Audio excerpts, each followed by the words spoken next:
Hi, I'm Jeff Barth with JWB Manufacturing, and I would like to welcome you into my shop in Tempe, Arizona, home of the world's best blades. Today I'd like to share with you information about two different blades. They go for the Schleuniger 3200. One style is the thicker version, and we'll have a close-up of that. And then also the other one is the thinner version. This machine typically will cut like tubing.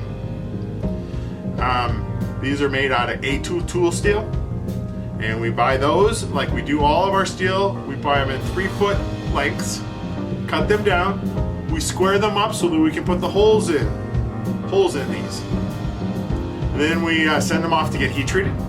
Again, it's A2 material, and we get it hardened to a Rockwell 57 to 60.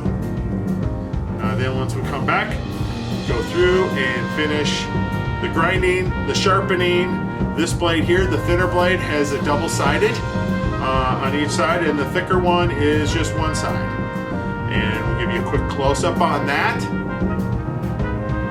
If you have any questions about these blades or any of the other blades that we have, feel free to give us a call, send us an email. But until then, I look forward to speaking with you. That's it. Thank you.